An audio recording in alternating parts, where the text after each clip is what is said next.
Girls అడుగుతున్న ప్రశ్న, బాయ్స్తో ఫ్రెండ్షిప్ చేయొచ్చా? Okay, I mean classmates. అంటే బాయ్ ఫ్రెండ్ అనే పదం వేరు, బాయ్తో ఫ్రెండ్షిప్ చేసే పదం వేరు. బాయ్తో బాయ్స్తో ఫ్రెండ్షిప్ చేయొచ్చు. బాయ్ ఫ్రెండ్ చూస్ చేసుకోవాలంటే మీ అమ్మ నాన్నని అడగండి, నన్ను కాదు.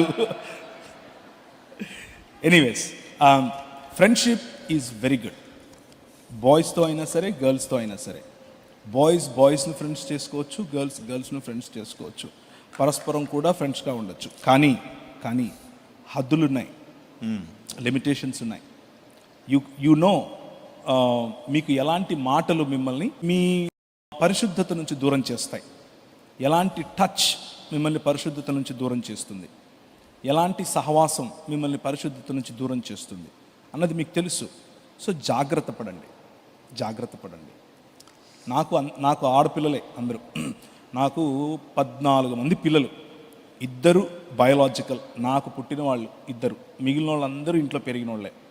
కానీ నేను వాళ్ళకి చెప్తాను, మా ఆడపిల్లలకు చెప్తాను, యూ నీడ్ టు నో, ఒకరు చూస్తున్నారు అంటే ఎలా చూస్తున్నారు, ఏ దృష్టితో చూస్తున్నారు మీకు తెలియాలి.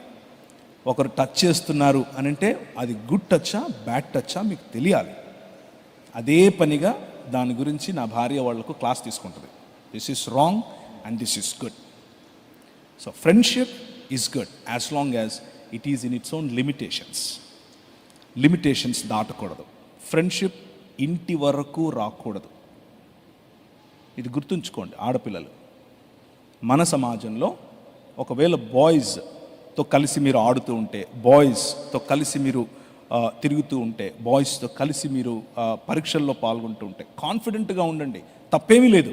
కానీ దానివల్ల సమాజంలో మీకున్న ఇమేజ్ నాశనమయ్యే ఫ్రెండ్షిప్ వద్దు. ఆ ఫ్రెండ్షిప్ మీ ఇంటి దాకా రావడం వద్దు. దానివల్ల భవిష్యత్తు ప్రాబ్లం ఉంటుంది.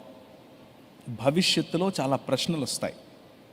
అలాంటివి రాకుండా మేనేజ్ చేయడం కోసం చేయడం మంచిది. కాబట్టి వీలైనంత వరకు మీకంటే చిన్నవాళ్ళను తమ్ముడు అనే పిలవండి, వీలైనంత వరకు మీకంటే పెద్దవాళ్ళను అన్నయ్య అనే పిలవండి.